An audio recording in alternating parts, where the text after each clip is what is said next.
keep that left leg straight, or you can bring it back to rest on the mat.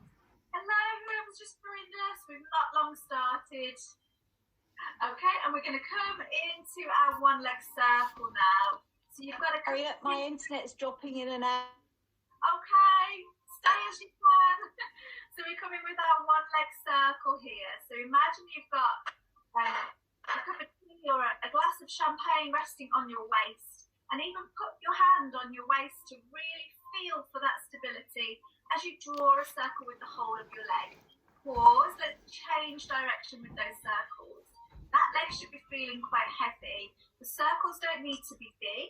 If you're struggling to keep your waist level and you're spilling your glass of champagne everywhere, make them a little bit smaller. We've got 3 more, we've got 2 more, and we've got 1 more. Ooh, we're going to hug that knee towards the chest. Oh. Good stretch. Okay, should we try all of that on the opposite side? So set back up in your rest position. We're going to float the left leg now into tabletop. So option 1, left leg in tabletop, right foot on the mat. Option 2, we can lengthen that right foot along the length of the mat. And then we're going to start off with that lovely one leg stretch. So you're lengthening your foot towards that light switch on the wall. And then as you come back to your tabletop, just make sure your knee doesn't start to collapse towards you. Stack it directly over the hip and then repeat. And we're remembering when we get to the end of that movement, a nice contraction through the quadricep muscle so we can feel those thighs working. Good. 3 more. Pause if you need to and join back in. 2. And take this one to stretch and hold. Now remember that glass of champagne resting on our waist. Keep the waist nice and level. And we're going to come into our one leg circle. Another thing I like to think about with this one is the connection with the hips onto the mat. So imagine underneath your bottom, you've got 2 buttons. And you've got to keep that pressure equal on those buttons as you circle your legs. Try not to let the pelvis roll from side to side. Pause and change direction. Good work, guys. You can just see some lovely legs sweeping around in the air. 3 more. 2 more. And final 1. Good work. And then hug that knee to the chest. And let's bring both knees in. A little bit of a hug there. Okay, let's give those tummy muscles a bit of a rest and work on the hips. So we're going to come to rest on our sides now in setting up for clam. So 2 levels here. Level 1, both knees are bent. Or level 2, the bottom leg is straight and the top leg is bent, okay? So just repeat that. Level 1, both knees bent. Level 2, the bottom leg is straight. I'm going to start off in our level 1. So your feet, hips and spine are all in line. Most importantly, we want to stack the hips on top of one another. So we're pushing the pelvis down towards the feet. So you get that little lift of the waist for your marshmallow to rest. Let's start super simple with a clam. So feet gently pressed together as we float that top knee up towards the ceiling. That glass of champagne is now resting on this top hip. So just making sure that as you float up, you don't spill your champagne behind you. Okay, so we know how these feel. We know they create that lovely glow on the outside of that hip. Keep going with those, guys. For those of you that are in that second level, you'd hook your foot over your knee crease. You'd be able to get a little bit more into that end range. That knee sort of drops down over your top leg, your bottom leg, sorry, and we float up. Good. So we're going to build through these glutes. I don't think I'm going to like these either. So let's just do 2 more clams, and then we'll come to our next one. Okay, so again, 2 levels. Level 1, bottom leg bent. Level 2, bottom leg straight. But we're all going to straighten the top leg now, and we're going to come into our lifts and lowers. So we float the foot to hip height and slowly lower down. And again, you can add in another challenge as you lower down. You can either touch the foot down towards your mat, or you can work by hovering the foot off the mat. Just depends how far you want to work this evening. Good this is with the option with the bottom leg bent or the bottom leg straight. Gives you a bit more of a stability challenge. Now we talk quite a lot in class with this exercise about making sure the foot isn't just hanging and flopping off the ends of the leg. So keep that tension through the whole of the leg. 2 more. Okay, now if you need to, guys, just have a little bit of a rest. Give that top hip a pat if you need to. And then when you're ready, I'd like you to join back in with me. We're going to float that leg back up into our leg lift. But this time, I want you to bend your knee up towards your pelvis and then push through your heel as you straighten your leg away. So imagine you've got a pedal beneath you and you're just pushing on and off that pedal. And really get that idea of pushing. And you should feel those glutes really engage a little bit more. So you're really pushing through the heel. Your leg should feel like a leg weight. If you need to touch down in between, absolutely fine, do so, rest, and then set up to go again. We've got 3 more because these are delightful.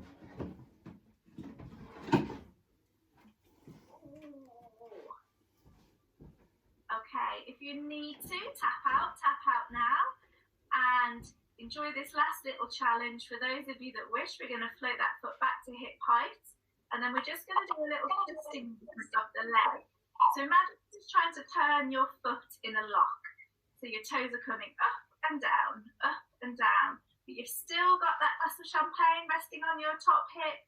So try to keep your pelvis nice and level. 3, 2, and 1. Slowly down, drape that top leg over the bottom. I know I'm there. Okay, good work, guys. I hope you felt that one just as much as I did. Okay, let's come into sit before we visit our other hip.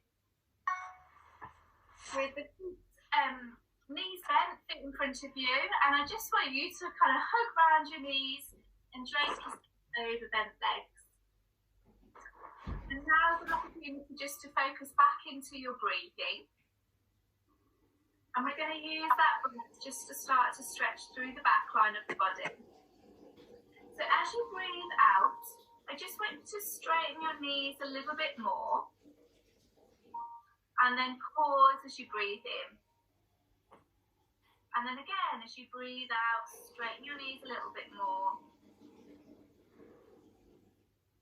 With every breath out, working to straighten those knees and trying to keep yourself folded over those legs, maybe getting the legs completely straight or maybe just a little bit off, and then just continue to breathe. You should feel as relaxed as you did when you first came into that position. Really let your breath settle.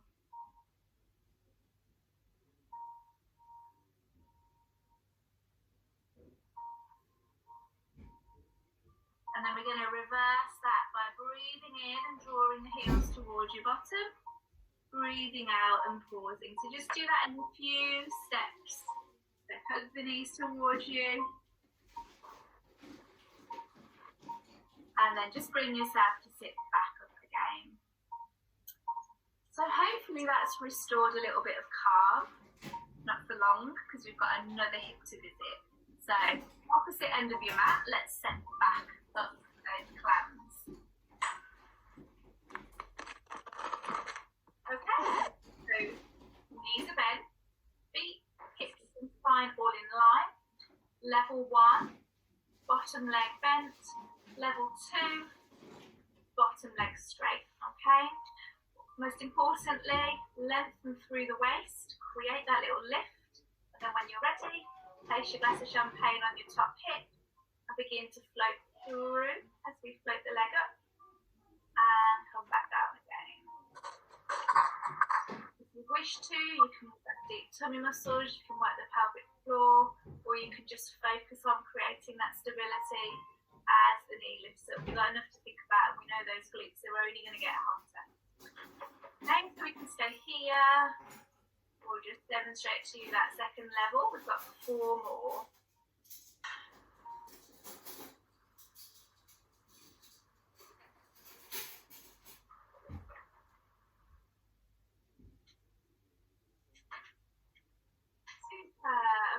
final one.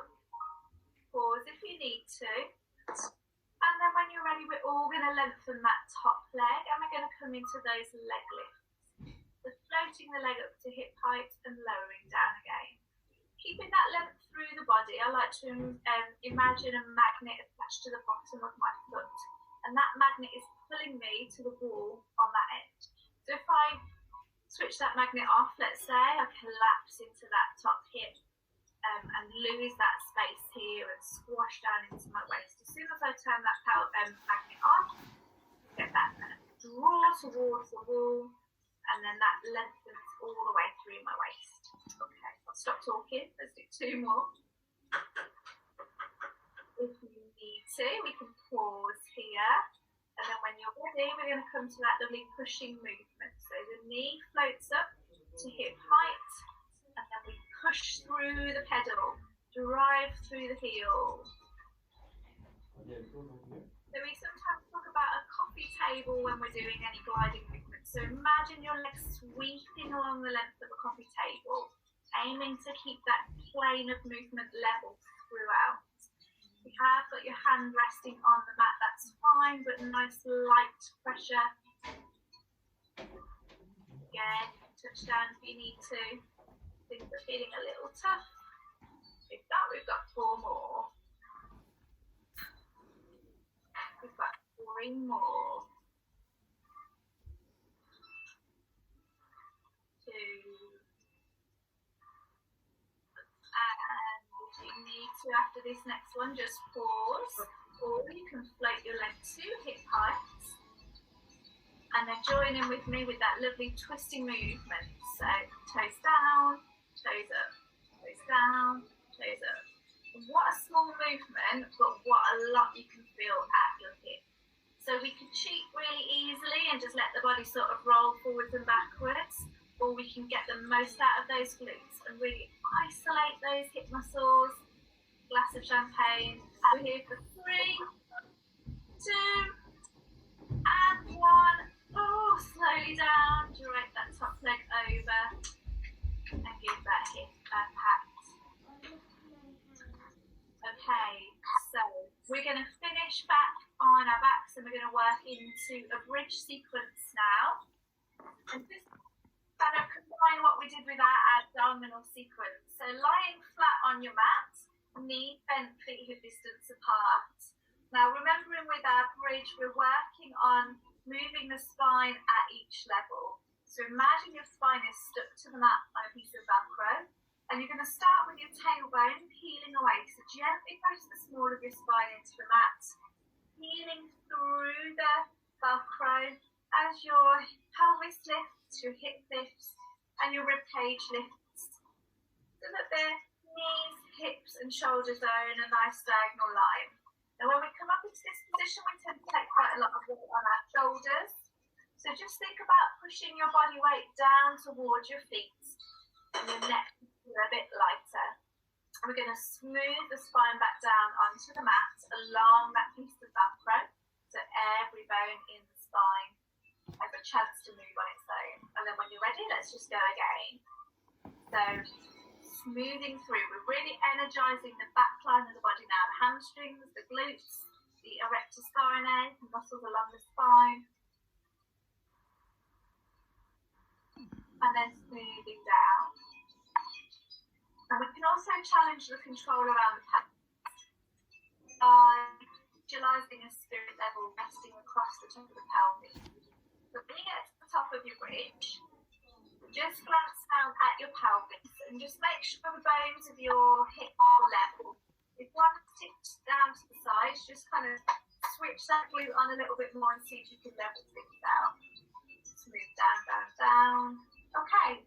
So we're just going to build to finish on a little glute bridge sequence. You could just work on really being precise with those glutes. If you want to challenge yourself, float your hips back up into bridge, keeping that spirit level nice and level. We're going to float one leg along and away from your body. You've got that nice diagonal line continuing.